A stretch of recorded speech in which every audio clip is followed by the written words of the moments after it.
Remember this, all leads to worship, and worship leads to action. And that's why sometimes we come into church and we're like, okay, church, what can you do for me? How is this worship service going to impact me? And we got to remind ourselves, it's not about me. A good worship service is wonderful, but if that does not cause us to turn our eyes upward and to look at the greatness of who God is, we're missing the point. Today's Mother's Day, and I say to you, do you love your mother? And you say, yeah, I love my mom. And I say, well, are you going to make this day special for her? Why? Because it's Mother's Day.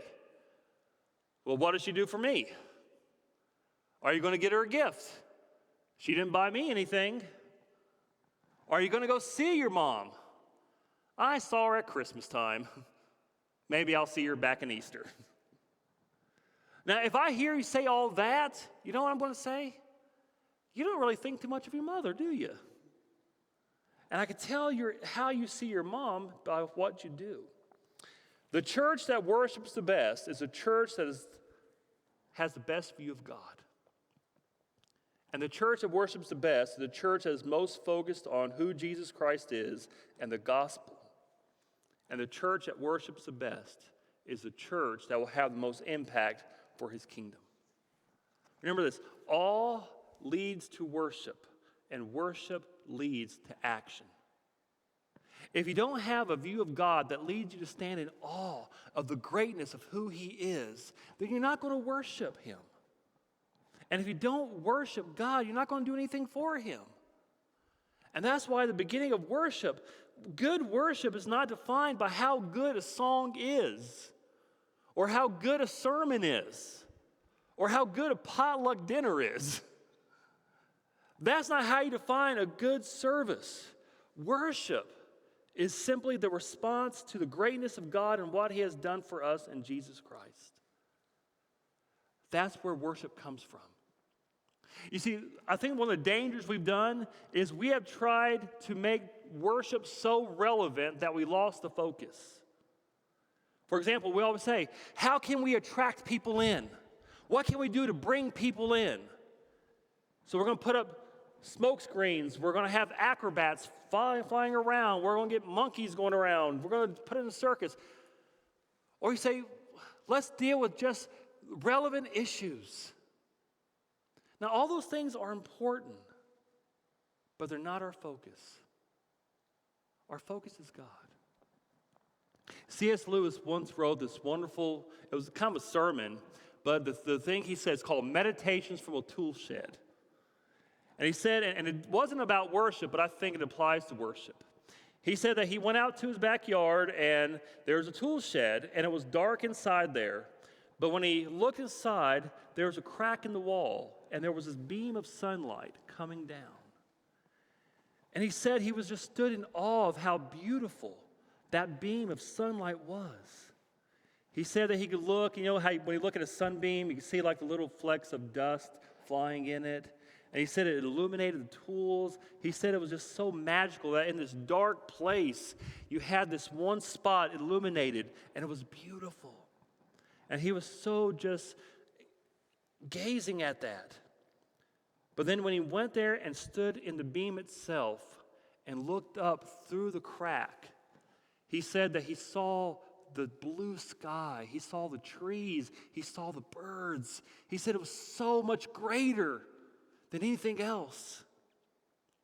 And the point that he made is so many times we get so caught up in looking at the sunbeam that we forget that the sunbeam is meant to take our gaze to look upward through the crack to see the greatness. A good worship service is wonderful, but if that does not cause us to turn our eyes upward and to look at the greatness of who God is, we're missing the point. Worship turns our heart and our eyes upward to see the greatness of God. A couple passages I'm going to look at before we get to our main passage to deal with this. In Isaiah chapter 6, King Uzziah had died. Now, to understand that in those days, you had a good king, and then if your good king died, you had a string of bad kings. And so Isaiah was like, my life is ruined. This is terrible. Things are awful. And so when God shows up, he doesn't show up to Isaiah and say, "Oh, poor Isaiah, tell me about your problems. Let me address what you're going through." Instead, God gives Isaiah this vision. Look at this. In the year that King Uzziah died, I saw the Lord seated on a throne, high and exalted, and the train of his robe filled the temple. Above him were seraphs, each with 6 wings. With 2 wings they covered their faces. With 2 they covered their feet. And with 2 they were flying. And they were calling to one another, "Holy, holy, holy is the Lord Almighty. The whole earth is full of his glory." At the sound of their voices, the doorposts and thresholds shook, and the temple was filled with smoke. "Woe to me," I cried, "I am ruined, for I am a man of unclean lips, and I live among a people of unclean lips, and my eyes have seen the King, the Lord Almighty." Now afterwards he goes, and one of the angels comes and touches his lips, and he is cleansed. And then God says, "Whom will I send?" And Isaiah said, "Send me." You see, what happens there is that Isaiah had all these issues, all these problems, but God said the way to deal with those problems and issues is come look at me. See me, the King of Kings, Lord of Lords, on my throne, in my power and my glory. Then all these things look small in comparison. Focus on me. And sometimes we forget to do that. We forget how powerful God is. How great God is. How forgiving God is. And that's why sometimes we come into church and we're like, "Okay, church, what can you do for me? How is this worship service going to impact me?" And we got to remind ourselves, it's not about me. It's about him.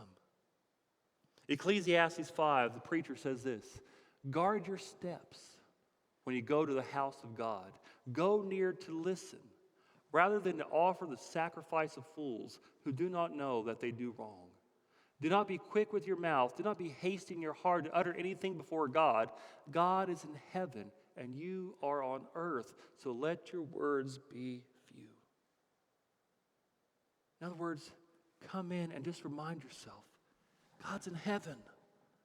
You're on earth.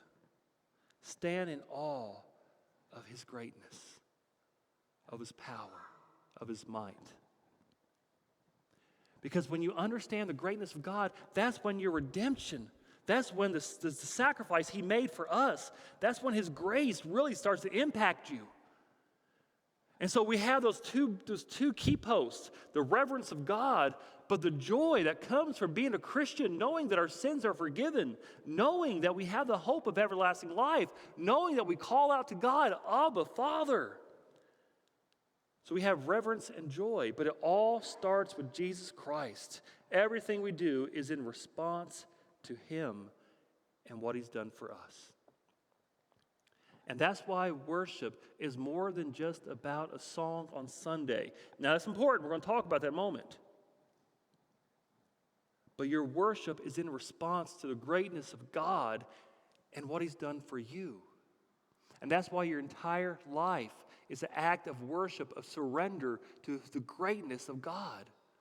Paul says this in Romans 12:1. "Therefore I urge you, brothers and sisters, in view of God's mercy, to offer your bodies as a living sacrifice, holy and pleasing to God. This is your true and proper worship." What you do through Monday and Saturday is as much an act of worship as what you do on Sunday morning. In fact, you can have a great, exciting worship service. We could have this place packed full, and everybody is screaming, crying, shouting, and God may look at that and say, "That means nothing to me," if what you're doing the rest of your days doesn't match up with what you're doing on Sundays. Worship is in response. In fact, I was reading this, have y'all heard the song, "The Heart of Worship"? It's one of those old, new songs. I love that song, but how that song came about was because there was a church in England where Matt Redman was the worship leader. And it had gotten to the point to where the focus of the church was on the music. And people were showing up just to hear a concert. And it got so big where everybody was coming just for a rock concert, basically. And then the pastor looked at that and said, what we're doing here is not glorifying God. And so the pastor made a really bold decision. He said, we're going to take away the band. They took away all the musical instruments, all the smoke machines, all the fancy lights, all the screens, and just had the people up there singing a cappella. And said, we're going to get back to the heart of worship and focus on Jesus Christ. If you read the words of those songs, the lyrics, when all is stripped away, and I simply come, longing just to bring basically a gift from my heart, something to bless you, God. And they got back to the heart of that worship. So worship is our focus. Worship is focusing on who he is and what he's done, not on just everything that goes with it. It is our response to the greatness of God and his love for us.